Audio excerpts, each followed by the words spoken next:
যে পৃথিবীতে রোবটই সবকিছু, সেই রকম একটি পৃথিবীতে একটি অবুঝ বাচ্চার হাতে যখন একটি নষ্ট রোবট এসে পৌঁছায়, তখন সেই বাচ্চা এবং রোবটটি পুরো পৃথিবীর রোবটদেরকে এবং বাচ্চাদেরকে সেভ করে। আজকের মুভিতে আমরা সেই ঘটনাটাই দেখব। তো চলো আর কথা না বাড়িয়ে ভিডিও শুরু করে দেয়া যাক। মুভির শুরুতেই আমরা দেখব বাবল HQ-তে একটি প্রোগ্রামের আয়োজন করা হয়েছে। সেইখানে অসংখ্য মানুষদের সামনে মার্ক ওর তৈরি করা নতুন রোবটটিকে উপস্থাপন করছে। মার্ক সেইখানে অডিয়েন্সের মধ্য থেকে একটি বাচ্চা মেয়েকে ডেকে নিয়ে আসে এবং সেই বাচ্চা মেয়েটিকে তার সর্বপ্রথম বাবল বটটি দেওয়া হয়। বাচ্চাটি বটের শরীরে হাত রাখলে অটোমেটিক্যালি বট সেই বাচ্চাটির প্রোফাইল ডাউনলোড করে নেয়। এটা একটা চলন্ত মোবাইলও বলতে পারো। এই রোবটগুলো গান গাইতে পারে, নাচতে পারে, কল করতে পারে, তোমার প্রিয় মানুষদের সাথে যোগাযোগ করাতে পারে। এই বাবল বটদের ভিতরে প্রজেকশন সিস্টেম তৈরি করা আছে, ইনস্ট্যান্ট বাবল নেটওয়ার্কের অ্যাক্সেস দেওয়া আছে। রোবটটি একা একাই ওই বাচ্চাটির জন্য বন্ধু খোঁজা শুরু করে দেয়। ওই বাচ্চাটি যা যা পছন্দ করে সেগুলো অন্য কোন বাচ্চারা পছন্দ করে সেইটাকে খুঁজে বের করার মাধ্যমে সেই অনুষ্ঠানে সেই দিন আসা সব বাচ্চাদেরকে একটি করে বাবল বট উপহার দেওয়া হয়। বাচ্চারা সবাই তাদের বাবল বট পেয়ে অনেক আনন্দিত ছিল, কিন্তু শুধুমাত্র আমাদের বার্নির কাছে কোনো রোবট ছিল না।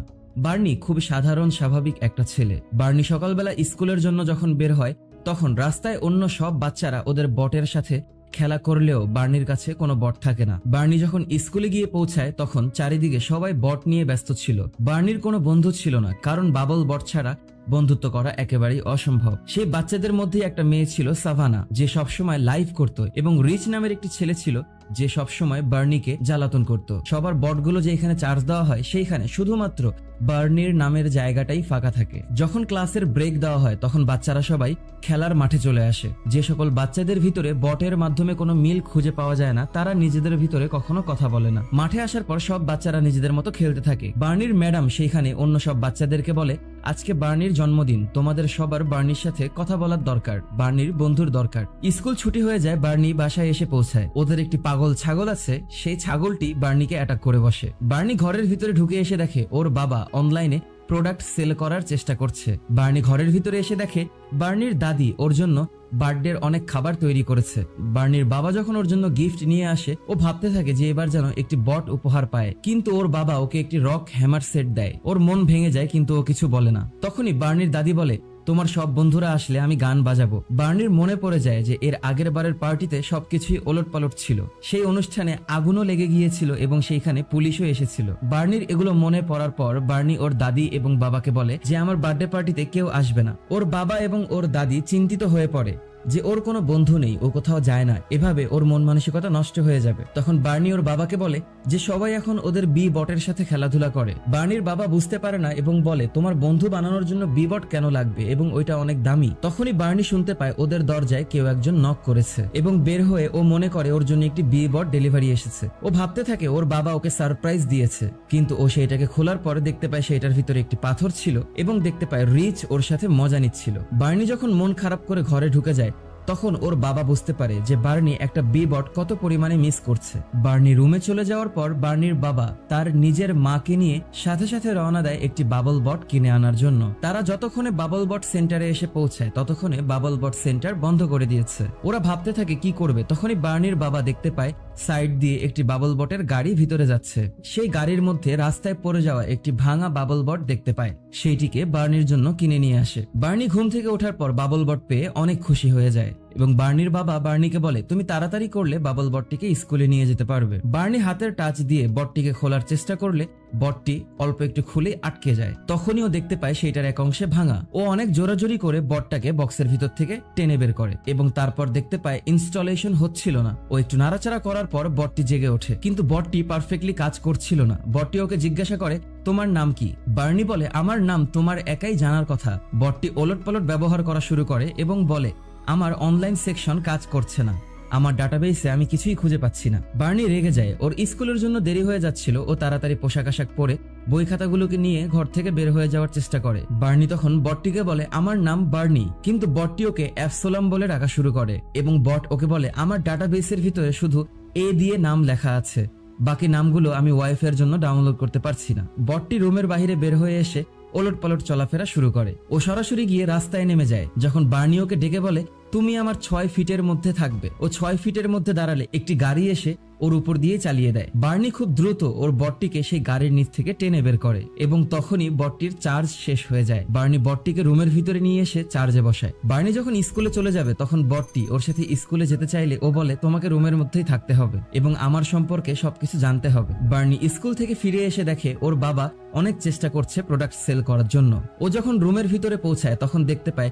রুমের সবকিছু ধ্বংস করে রেখে দিয়েছে বটটা। ও আওয়াজ পেয়ে নিচে নেমে এসে দেখে ওর দাদি সেই বি বটের সাথে নাচছে। বার্নি যখন বটটিকে বলে তুমি কি করছো, তখন বটটি বলে আমি বাসায় থেকে তোমার সম্পর্কে সবকিছু জেনেছি, আমি তোমার ইনহেলার গলিয়ে দেখেছি, তোমার কতগুলো আন্ডারওয়্যার আছে সেগুলোও গুনে দেখেছি। তখন বার্নি বলে তুমি আমার সব থেকে পছন্দের পুতুলের গলা ছিঁড়ে ফেলেছো এবং বটটি দেখতে পায় বার্নির দাদি কিভাবে চাকু ব্যবহার করছে। বিবটটি ম্যাগনেটের মাধ্যমে চাকুটাকে টেনে নিয়ে এসে ওর দাদির মতোই কাটাকাটি শুরু করে। বার্নি যখন ওর দাদিকে বলে যে বটটির কোনো একটা সমস্যা আছে, তখন ওর দাদি বলে আমি ঠিক করে দিচ্ছি এবং ওর দাদি হাতে ড্রিলিং মেশিন তুলে নিলে ও ভয় পেয়ে যায় এবং বটটিকে নিজেই বিবট সেলস সেন্টারে নিয়ে যাওয়ার চিন্তা ভাবনা করে। বার্নি বলে তোমার ভিতরে কোনো সমস্যা আছে, আমি তোমাকে নিয়ে যাচ্ছি তোমাকে পরিবর্তন করার জন্য, আমি চাই না তুমি আমার বন্ধু হও। তখনই বিবটটি গান গাইতে গাইতে প্লে গ্রাউন্ডের ভিতরে ঢুকে আসে যেখানে রিচ খেলা করছিল। রিচ বার্নির বটটিকে হাতে তুলে নেয় এবং ওকে নিয়ে হাসাহাসি করতে থাকে। বার্নি সামনে আসলে ওরা বার্নিকে ঘিরে দাঁড়ায়। ওকে জ্বালাতন শুরু করলে বি বটটি সেইখানে নাচা শুরু করে। এক পর্যায়ে গিয়ে রিচের মাথা খারাপ হয়ে যায় এবং ও বার্নির বটটিকে হাতে তুলে নিয়ে চুপ হতে বলে। বার্নির বটটি রিচকে আঘাত করে বসে। রিচ ওকে ধাক্কা দিলে ও এসে রিচকে ধাক্কা দেয়। এভাবেই ওদের ভিতরে মারামারি শুরু হয়। এক পর্যায়ে গিয়ে বার্নির বট খেপে যায় এবং ওদেরকে তারা শুরু করলে ওরা সবাই ভাগা শুরু করে। রিচের লাইভের মধ্যেই ওকে ধরে সেইখানে অনেক পেটায়। বার্নি খুশি হয়ে যায় এবং বার্নি সেইখান থেকে ওর বটকে নিয়ে ভেগে যায়। বার্নি কিছু দূরে গিয়ে ওর বটকে নিয়ে অনেক হাসাহাসি করে। বার্নি বলে তুমি ওদেরকে মারলে কিভাবে? তখন বি বটটি বলে আমার মধ্যে কোনো ধরনের সিকিউরিটি সেটিং ডাউনলোড হয়নি। ঠিক তখনই সেইখানে পুলিশ এসে পৌঁছায় এবং বার্নির সাথে বার্নির বটকে অ্যারেস্ট করে সেই পুলিশ অফিসার চলে আসে বি বটের সেলস সেন্টারে। সেইখানে পুলিশটি বলে এমন রোবট রাখা যাবে না যেটা মানুষদেরকে আঘাত করে এবং ওরা সিদ্ধান্ত নেয় বটটিকে ভেঙে ফেলার। পুলিশটি যখন খুব গরম দেখায় তখন গিয়ে বার্নির বটকে ভাঙার জন্য রিসাইকেল রুমে পাঠিয়ে দেওয়া হয়। বার্নি সবার চোখকে ফাঁকি দিয়ে সেই রুমের ভিতরে এসে পৌঁছায় এবং ওর বটকে সেইখান থেকে খুলে দেয়। ওরা যখন ভেগে যাচ্ছিল তখন সেইখানকার সিকিউরিটি বয় ওদেরকে ফলো করা শুরু করে। ওরা ভাগতে ভাগতে এমন একটি জায়গায় গিয়ে পৌঁছায় যেখানে আরো অনেকগুলো বট খেলা করছিল। যখন চারিদিক থেকে সবাই ওদেরকে ঘিরে ফেলে তখন বার্নির মাথায় একটি বুদ্ধি আসে। বার্নি ওইখানে থাকা অন্য একটি বটকে তুলে নিয়ে নিজের বট বোঝায় এবং নিজের বটটিকে ওর ব্যাগের ভিতরে ভরে নেয়। দোকানের লোকেরা বার্নির বট ভেবে একটি ভালো বটকে ভেঙে ফেলে। বার্নি গাড়ির ভিতরে এসে ওকে আবারও ব্যাগের মধ্য থেকে বের করে। তখন বার্নি ওকে বলে আমি চাই তুমি আমার বন্ধু হয়ে থাকো, আমার বন্ধুরা আমাকে বার্নি বলে ডাকে। তখন সেই বি বটটি বলে আমাকে তুমি রন ডাকতে পারো। তখনই বার্নি এবং রনের ভিতরে বন্ধুত্ব হয়। বার্নির বাবা ওকে বলে তুমি মন খারাপ করো না, কিন্তু বার্নি বলে সবকিছু ঠিক আছে, আমার মন খারাপ নেই, বাড়িতে চলো। অন্যদিকে বাবল বটের বিক্রি 1 কোটিতে গিয়ে পৌঁছেছে এবং এর জন্য তারা সবাই অনেক আনন্দিত ছিল। কিছু সাংবাদিকরা যখন মার্কের ইন্টারভিউ নিচ্ছিল এই উপলক্ষে, ঠিক তখনই মার্ককে জিজ্ঞাসা করা হয় যে বট মানুষদেরকে মারছে তার ব্যাপারে কি বলবেন। ওরা কন্ট্রোল সেন্টারের রুমের ভিতরে ঢুকে আসে এবং মার্ক দেখতে পায় যে ওর তৈরি করা বট মানুষদেরকে মারছে। মার্ক ভাবতে থাকে এইটা কোনোভাবেই সম্ভব না। তখনই ওদেরকে জানানো হয় সেই বটটিকে ধ্বংস করে দেওয়া হয়েছে। অন্যদিকে বার্নি রনের ক্লাস নেওয়া শুরু করে। রনকে বোঝানো শুরু করে কিভাবে ওর বন্ধু হতে হবে। রনকে বোঝায় ওর সম্পর্কে সবকিছু জানতে হবে, ওকে পছন্দ করতে হবে, সবসময় ওর পাশে থাকতে হবে। বার্নি ওকে সবকিছু দেখায়, শেখায়। বার্নি ওর শরীরের ভিতরে পোশাক আর্ট করে দেয়। বার্নি ওকে নিয়ে প্রতিদিন খেলা শুরু করে এবং প্রতিদিন ঘোরাফেরা শুরু করে। রন আস্তে আস্তে বার্নির সম্পর্কে সবকিছু জানা শুরু করে। রন বার্নিকে বিভিন্ন প্রশ্ন করে এবং বার্নি সেগুলোর জবাব দিলে রন সেগুলোকে নোট করে রাখে। এরকম ভাবেই একদিন ওরা খেলাধুলো শেষ করার পর একটি পাহাড়ের উপরে যখন বসেছিল তখন সেইখান থেকে হঠাৎ করেই রন নিচে গড়িয়ে পড়া শুরু করে। নিচে ছিল সাভানার বাসা। রন গড়িয়ে এসে সাভানার বাসার লাইটিংটাকে ভেঙে নিয়ে ওর পুলের ভিতরে এসে পড়ে। সাভানা বার্নিকে বলে তোমার যদি বট থাকে তাহলে তুমি আমার সাথে বন্ধুত্ব কেন করনি? তখনই বার্নি বলে ও এগুলোর কিছুই করতে পারবে না। সাভানা রনকে বলে যে তোমার অবশ্যই বার্নির জন্য বন্ধু খোঁজার দরকার। রন যখন জিজ্ঞাসা করে আমি কিভাবে বার্নির জন্য বন্ধু বানাবো, তখন সাভানা বলে ও কি পছন্দ করে সেটা তোমাকে জানতে হবে, ওর জন্য বন্ধু খুঁজে বের করতে হবে। বার্নি রনকে নিয়ে ওর বাসায় এসে পৌঁছায়। বার্নি যখন ঘুমানোর জন্য যায় তখন হঠাৎ করে ওদের বাসার বিদ্যুৎ চলে যায়। তখনই রনের মনে পড়ে যে বার্নি অন্ধকারকে ভয় পায়। রন সেইখানে নিজের শরীরের ভিতরে আলো জ্বালিয়ে দেয় এবং বার্নি শান্তির ঘুম দেয়। অন্যদিকে রন যখন সাভানার বাসায় এসে পড়েছিল তখন সাভানা লাইভে ছিল বিধায় সেই ভিডিওটা ইন্টারনেটে পৌঁছে যায়। বাবল HQ এর সবাই সেই বটটিকে খোঁজা শুরু করে দেয়। সেখানে দেখতে পাবো অ্যান্ড্রু সবার সাথে অনেক রাগারাগি করছে সেই বটটিকে খুঁজে বের করার জন্য। অ্যান্ড্রু শুধুমাত্র প্রফিট ছাড়া কিছুই বোঝে না, অ্যান্ড্রু একটা বাজে লোক। তখনই সেইখানে মার্ক এসে পৌঁছায় এবং মার্ক জানতে পারে ওরা একটি ভালো বটকে ভেঙে ফেলেছে এবং মার্ক বলে এই বটটিকে আমি চাই, কারণ আমি যেই কারণে এই রোবটদেরকে তৈরি করেছি সেটা হচ্ছে বাচ্চাদের সাথে বন্ধুত্ব করার জন্য। শুধুমাত্র এই বটটা একটা বাচ্চার সাথে বন্ধুত্ব করতে সক্ষম হয়েছে, যেভাবে হোক ওই বটটিকে আমার চাই। তখন অ্যান্ড্রু সব লোকদেরকে কাজে লাগিয়ে দেয় সেই বটটিকে খুঁজে বের করার জন্য। অন্যদিকে বার্নি যখন পরের দিন স্কুলের জন্য বের হয়ে যায় তখন রন ওর বাসার ভিতর থেকে বের হয়ে আসে এবং বার্নির জন্য শহরের ভিতরে মাইকিং করে বন্ধু খোঁজা শুরু করে। ও সবাইকে বার্নির পছন্দের টোস্ট খাওয়ায়। ও বার্নির ছবি নিয়ে একটা মহিলাকে সেখানে কমেন্ট করতে বলে। ও বার্নির বন্ধু হওয়ার জন্য পোস্টার ছাপিয়ে পুরো শহরে লাগিয়ে দেয়। হঠাৎ করেই বার্নি লক্ষ্য করে রন ওর স্কুলে চলে এসেছে। ও ক্লাসের ভিতর থেকে বের হয়ে গিয়ে রনকে বলে তাড়াতাড়ি স্কুল থেকে বের হয়ে যাওয়ার জন্য। সাথে সাথে ব্রেক টাইম শুরু হয়।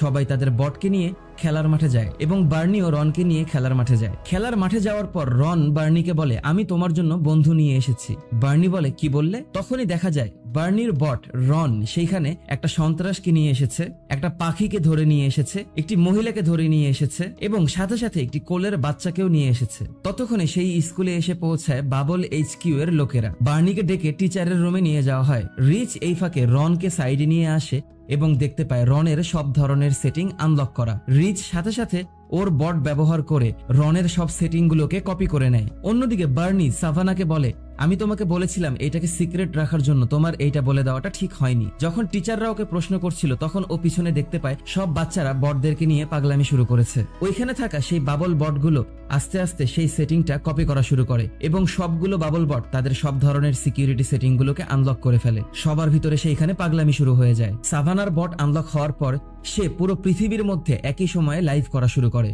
এবং ওর স্কুলের ভিতরে কি হচ্ছে সেটাকে দেখানো শুরু করে। রিচের বট অন্য বটদের কন্ট্রোল নেওয়া শুরু করে। কিছু বাচ্চারা সেইখানে হরর ফিল্ম দেখা শুরু করে এবং কিছু বাচ্চারা ব্ল্যাক মার্কেট থেকে বিভিন্ন ধরনের জিনিস কেনা শুরু করে। রিচের বট আস্তে আস্তে বড় হতে থাকে। ও লেভেল আপগ্রেড করার সাথে সাথে অন্যান্য বটদেরকে কন্ট্রোলে নেওয়া শুরু করে।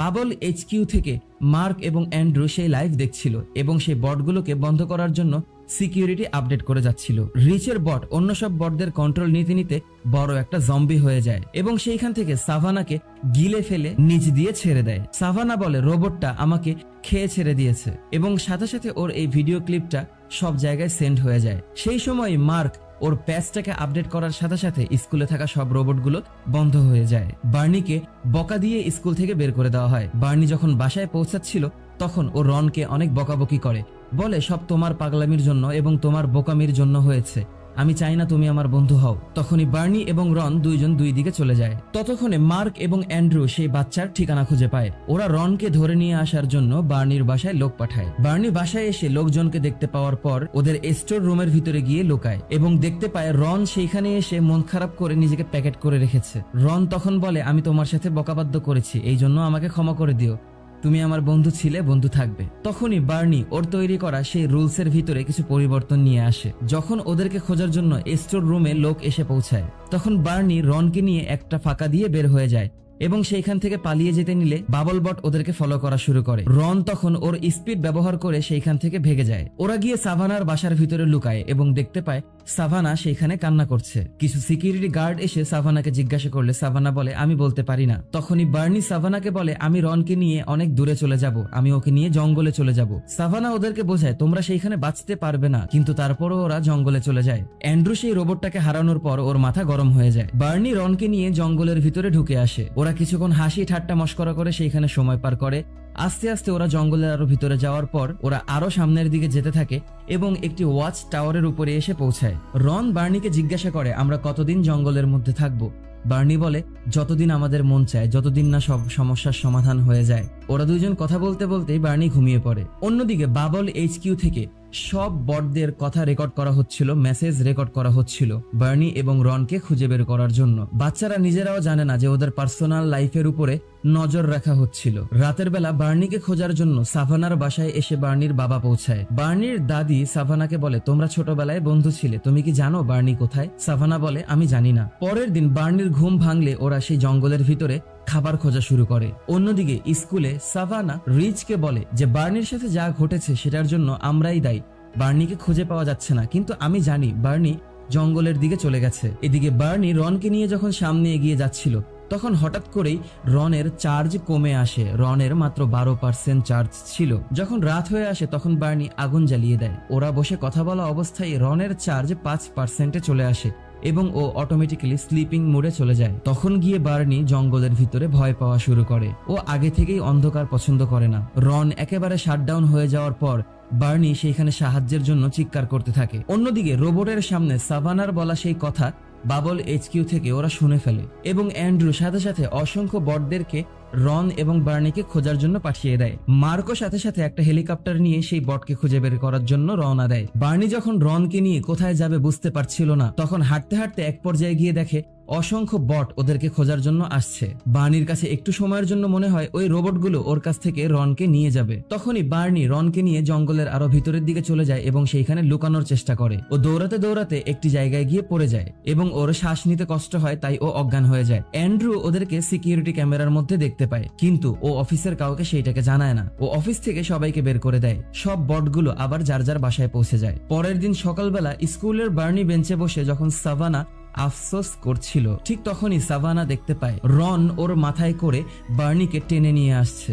বার্নির নিঃশ্বাস নিতে অনেক কষ্ট হচ্ছে এবং এভাবেই চলতে থাকলে বার্নি মারা যাবে। রন যখন বাইরে এসে পৌঁছায় তখন সাহায্যের জন্য সবাইকে ডাকা শুরু করে। বার্নির বন্ধুরা সেইখানে দৌড়ে এসে পৌঁছায় এবং দেখতে পায় বার্নির নিঃশ্বাস নিতে কষ্ট হচ্ছে। ততক্ষণে সেইখানে পুলিশ চলে আসে, মার্ক চলে আসে এবং চলে আসে বার্নির বাবা ও দাদি। অ্যান্ড্রু তার অফিসের ভিতরে ঢুকে দেখতে পায় এইটাকে সম্পূর্ণ লাইভ দেখানো হচ্ছে। সাথে সাথে রন পুরোপুরি বন্ধ হয়ে যায়। সবাই রনকে দ্য বট হিরো নামে ডাকা শুরু করে এবং অ্যান্ড্রুর কাছে মনে হয় এইটা ওর বিজনেসের জন্য ভালো। বার্নির বন্ধুরা হাসপাতালের ওয়েটিং রুমে বার্নির জন্য অপেক্ষা করতে থাকে। যখন বার্নির জ্ঞান ফিরে আসে, বার্নি জাগ্রত হওয়ার পরেই সবার প্রথমে রনের কথা জিজ্ঞাসা করে। তখন সেইখানে মার্ক এসে পৌঁছায়। মার্ক বার্নিকে বলে, আমি তোমার জন্য নতুন বট নিয়ে এসেছি। বার্নি সেই বটটিকে দেখে পছন্দ করে না, বলে এইটা আমার বট না, আমি এটাকে চাই না, আমি আমার বটকে চাই। তখনই মার্ক দেখতে পায় একটি অ্যানাউন্সমেন্ট করে মার্ককে ওই কোম্পানি থেকে বের করে দেওয়া হয়েছে। বার্নি নেমে এসে বলে, আমি সেই অফিসে যাব এবং আমার বট নিয়ে আসব, কারণ ও আমার বন্ধু। বার্নির ফ্যামিলিও সাহায্য করার জন্য রাজি হয়। মার্ক ওদেরকে নিয়ে বাবল এইচকিউতে পৌঁছায়। ততক্ষণে অ্যান্ড্রু নিজেকে নতুন সিইও ঘোষণা করার জন্য একটি প্রোগ্রামের আয়োজন করেছে। তখনই বার্নির দাদি নিজেকে একজন জেনিটর সাজিয়ে অফিসের ভিতরে ঢুকে আসে এবং বার্নির বাবা সিকিউরিটি গার্ডের মনোযোগ সরানোর জন্য বলে, আমার এই ল্যাপটপে একটা সমস্যা আছে, সেটাকে সমাধান করতে হবে। বার্নির বাবার ল্যাপটপটাকে সেখানে কানেক্ট করার পর বার্নির বাবা পাসওয়ার্ড দিলে সেখান থেকে স্পার্ক হয়ে পুরো বিল্ডিং এর বিদ্যুৎ চলে যায়। সবাই যখন সেই বিদ্যুৎ ঠিক করা নিয়ে ব্যস্ত, ততক্ষণে বার্নির দাদির সেই পরিষ্কারের গাড়ি থেকে বার্নি এবং মার্ক বের হয়ে আসে। সাথে করে ওদের ছাগলটিকেও নিয়ে আসে। ছাগলটি সার্ভার রুমের ভিতরে ঢুকে সেইখানকার সব তারগুলোকে কেটে দেয়। সব ধরনের সিকিউরিটি দরজাগুলো আনলক হয়ে যায়। মার্ক ওর রুমে গিয়ে পৌঁছায় এবং ওর একটি গ্যাজেট নিয়ে অপেক্ষায় থাকে। তখনই অ্যান্ড্রু বুঝতে পারে যে বার্নির ফ্যামিলি এই বিল্ডিং এর ভিতরে ঢুকে এসেছে। মার্ক বার্নিকে বলে দেয় সার্ভার রুমে গিয়ে পৌঁছানোর জন্য। বার্নি সার্ভার রুমে যাওয়ার জন্য সেই বিল্ডিং এর মধ্যে বানানো সার্ভার হোলের মধ্যে চলে আসে। ও যখন সেই সার্ভার হোলের মধ্য দিয়ে নিচে পড়ে যাচ্ছিল, মার্ক সিকিউরিটি বাইপাস করে সেখানকার কুলিং সিস্টেমটাকে বন্ধ করে দেয়। বার্নি সার্ভার রুমের ভিতরে গিয়ে পৌঁছায়। বার্নি সেই সার্ভার রুমের ভিতরে ঢোকার পর দেখতে পায় ওর সব বন্ধুদের উপরে নজর রাখা হচ্ছে। অ্যান্ড্রুর কাছে খবর পৌঁছায় সার্ভার রুমের ভিতরে কেউ ঢুকে এসেছে। তখন অ্যান্ড্রু পুরো সার্ভার রুমের কানেকশন বন্ধ করে দেয়। বার্নি যখন অন্ধকারে ভয়ে কান্না করতে থাকে, ঠিক তখনই সেইখানে সার্ভার রুমের মধ্যে থাকা রনের ডাটার মধ্য থেকে আলো জ্বলে ওঠে। বার্নি সাথে সাথে গিয়ে সেই ডাটা মেমোরিকে বের করে দেখতে পায় সেইখানে রন আছে। মার্ক সিকিউরিটি রুমে বসে সার্ভার রুমের সবকিছু লাইভ দেখতে পাচ্ছিল। বার্নি ওর সাথে করে নিয়ে আসা একটি বটের মধ্যে রনের মেমোরিটাকে লোড করে দেয়। রন জাগার পর দুইজন দুইজনকে পেয়ে অনেক খুশি হয়ে যায়। তখন গিয়ে মার্ক বুঝতে পারে যে কিভাবে রন আলাদা, কারণ ও রোবটদের যে প্রোগ্রামিং করেছে সেই প্রোগ্রাম রনের ভিতরে একেবারেই নেই। রনের মধ্যে কাজ করছে বার্নির নিজস্ব তৈরি করা লাইভ ব্রেন। রন এবং বার্নি সেইখানে আনন্দে নাচানাচি শুরু করে। হঠাৎ করেই রন লক্ষ্য করে বার্নির সব বন্ধু বান্ধবীদের মন খারাপ। তাদের কারো কোনো ভিডিওতে ভিউজ নেই, কোনো লাইকস নেই, সবাই আসলে একা কিন্তু ভালো থাকার অভিনয় করছে। তখনই রন বার্নিকে বলে, আমি সবাইকে হ্যাপি করতে পারবো, আমি সব বটগুলোকে আমার মতো করতে পারবো, তুমি আমাকে ডাটাবেসের মধ্যে আপলোড করে দাও। বার্নি খুশি হয়ে যায়। বার্নি মার্ককে মেসেজ করে বলে রনকে সবার মাঝে ভাগ করে দেওয়ার জন্য। বার্নি বার্নি যখন রনকে লোডিং ডেকের ভিতরে বসায় তখন দেখতে পায় রন আস্তে আস্তে গায়েব হয়ে যাচ্ছে। তখন গিয়ে বার্নি বুঝতে পারে যদি এমনটা করা হয় তাহলে রন একেবারেই মারা যাবে, রন আর থাকবে না। তখনই রন জবাব দেয় যে তোমার বন্ধু বান্ধবীরা তোমার জন্য বেশি জরুরি, আমি তোমার জন্য জরুরি না। তোমার বন্ধু বান্ধবীদের মুখেও হাসির প্রয়োজন, ওদেরও আনন্দের প্রয়োজন। বার্নি শেষবারের মতো রনকে জড়িয়ে ধরে এবং রনকে বলে আমি তোমাকে সবসময় মিস করব। রন নিজেকে সার্ভারের ভিতরে পুরোপুরি আপলোড করে দেয় এবং পুরো সার্ভারের ভিতরে রনের মেমোরি কাজ করা শুরু করে। রনের অ্যালগোরিদম পৃথিবীর মধ্যে বিদ্যমান থাকা সব বটদের সাথে নিজেকে অ্যাডজাস্ট করে ফেলে। সার্ভার রুমটি অ্যাক্টিভেট হয়ে যাওয়ার সাথে সাথে সেই সার্ভার রুমের দরজা খুলে সিকিউরিটি গার্ডরা চলে আসে। অন্যদিকে অ্যান্ড্রু যখন আবারও সেই প্রোগ্রামের মধ্যে ফিরে আসে তখন মার্ক ওকে ব্ল্যাকমেইল করে ওর একটি ভিডিও দেখিয়ে। অ্যান্ড্রু বুঝতে পারে এই ভিডিও সবাই দেখতে পেলে ও একেবারে শেষ হয়ে যাবে, তাই ও আবারও মার্ককে কোম্পানির সিইও হিসেবে নিয়ে আসে। মার্ক সেইখানে উঠে আসার পর সবাই খুশি হয়ে যায় এবং মার্ক সেইখানে থাকা সবাইকে রনের অ্যালগোরিদম ব্যবহার করে তৈরি করা নতুন বাবল বিকিউ বটদের সাথে পরিচয় করিয়ে দেয়। 3 মাস পরে আমরা দেখতে পাবো সব বটগুলোই রনের মতো আচরণ করা শুরু করেছে। বাচ্চারা সবাই অনেক আনন্দিত ছিল, বাচ্চারা তাদের নিজেদের ভিতরে বন্ধুত্ব করা শুরু করেছে। রনের বন্ধুরা রনকে নিয়ে বার্নি বেঞ্চে বসে গল্প করা শুরু করে এবং আমরা বাবল বট নেটওয়ার্কের ভিতরে রনকে এখনো জীবিত অবস্থায় দেখতে পাবো। এর মাধ্যমেই আমাদের মুভির সমাপ্তি ঘটে। তো ভিডিওটি যদি তোমাদের কাছে ভালো লেগে থাকে তাহলে লাইক, কমেন্ট এবং শেয়ার করে দিও। সাবস্ক্রাইব করে পাশেই থেকো। পরবর্তী ভিডিও দেখার আমন্ত্রণ জানিয়ে বিদায় নিচ্ছি আমি অনিক আলভিন। টাটা।